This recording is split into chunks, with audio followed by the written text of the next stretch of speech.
What? Did something happen? A wise guy, eh? Salutations, fellow nerds. Today is June 6th, 2025. Let's take a moment to remember something crucial. 81 years ago, today, teenage Antifa stormed the beaches of Normandy.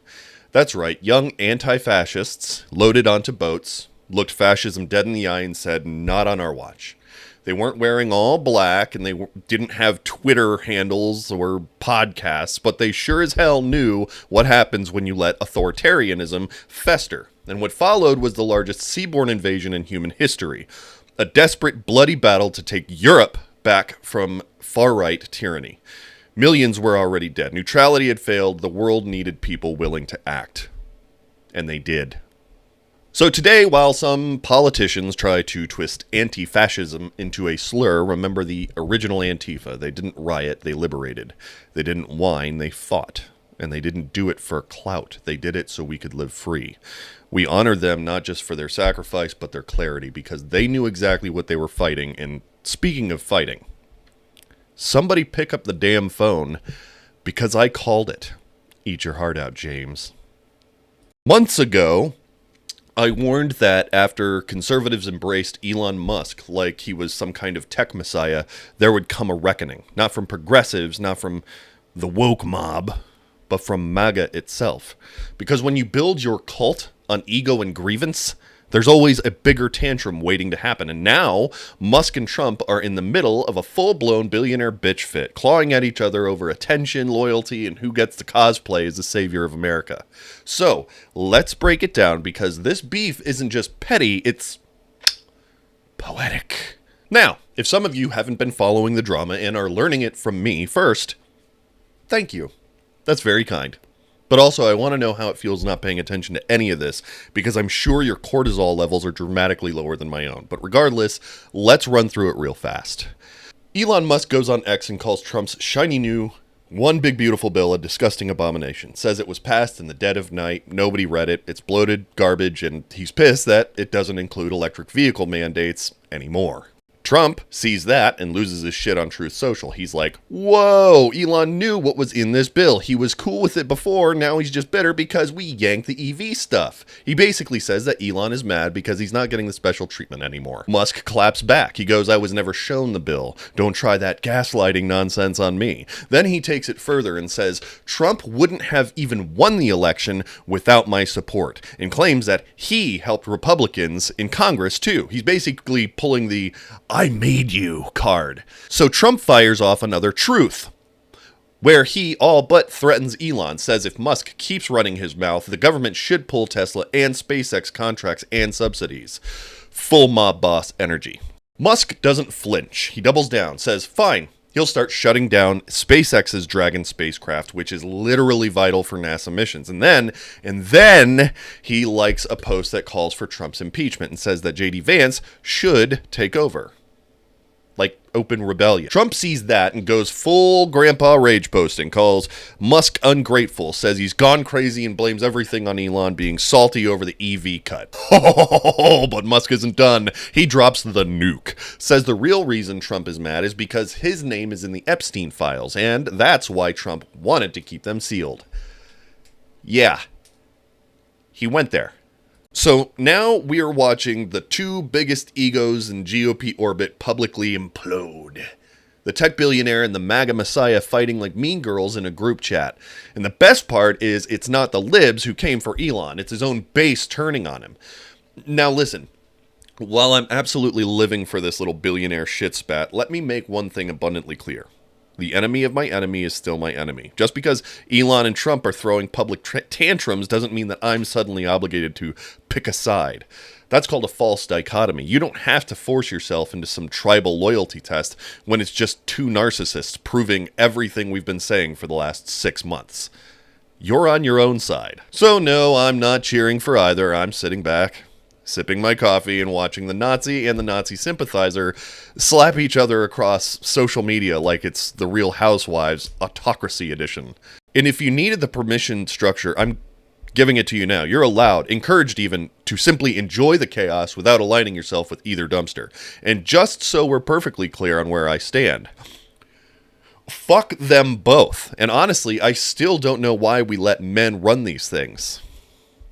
They're just so emotional. So let's just kind of get this straight. 5 months in, and we're caught between an apartheid apologist and an alleged sexual predator who's already been found liable for sex crimes. Cool. Before this trash fire gets any hotter, though, let me quickly remind you of what could have been. Because context matters when you're stuck comparing two dumpster fires. First off, no trade war. The market would still be trending upwards as it was under Biden, whose administration Harris planned to expand upon.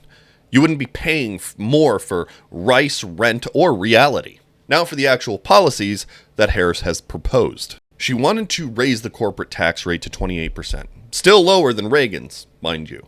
She wanted to impose a minimum tax on billionaires' unrealized capital gains. She wanted to boost the capital gains tax to 28% and jack the tax on stock buybacks to 4%.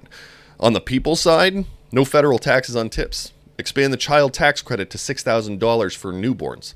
$25,000 in down payment assistance for first-time homebuyers. A crackdown on price gouging in groceries, rent, everyday life. Ban junk fees, limit unfair rent hikes, and actually address cost of living concerns, instead of yelling at drag queens and banning books. Now I get it, that might not sound as exciting as the calamitous horseshit trebuchet that we're living through now, but you have to understand, even trying would have been preferable to whatever this half-baked fascist carnival we're in is now. Again, reminder, we are only 5 months in. And calls for Trump's impeachment have already begun to be whispered in even conservative subreddit forums. And the reason is because if there was one thing that they could scream when things got boiled down, it was Clinton, Epstein. Boom, your guy's a pedo, your points are irrelevant. Now, let's just ignore that there was no proof of any wrongdoing yet, nor is it apropos of a decent form of Socratic conversation, because it's just a fallacious rhetorical device that doesn't address how awful our executive shitgibbon truly is. But not only has he been directly implicated by photo and video evidence of his ties to Epstein, but now Musk is saying that there is proof that Trump is involved. Granted, this is also the same guy who claimed millions of dead people were still collecting Social Security. He parroted the Great Replacement conspiracy. He managed to be both the undisputed champion of ketamine use and a guy who's never touched it, and even flirted with that whole Pizzagate and adrenochrome crowd like QAnon open mic night. So maybe, just maybe, take his words with a British-occupied India cliff-sized grain of salt. But if Musk's claims are even remotely true, then MAGA has a massive come-to-Jesus moment barreling toward them, and the choice is brutally simple. Defend the criminal pedophile, or finally admit that you absolutely, unequivocally, fucked this up. And that's going to be hard, because, let's be honest, these accusations against Trump, they didn't, fall out of the sky last week. They've been circulating since the 1990s. They're well known. They're widely discussed during his first presidential run even. People didn't just loathe the man in a vacuum, but his supporters, they chose conspiracy theories over the reality staring them directly in the face. And for a decade, they've explained away every transgression, every red flag, every indictment, every moral failing of this man. Religious institutions that once tripped over themselves to condemn Democrats based on whispers and rumor, they bent over backwards to defend a man who stood against everything that they claimed to stand for. This wasn't an accident. This wasn't a one-off. It was time and time and time and time again. Patterns, blatant, undeniable, were ignored in the pursuit of power. Because influence, not integrity, became the guiding star. And with that said, I'd like to offer a quote from a former U.S. District Attorney for the city of Gotham.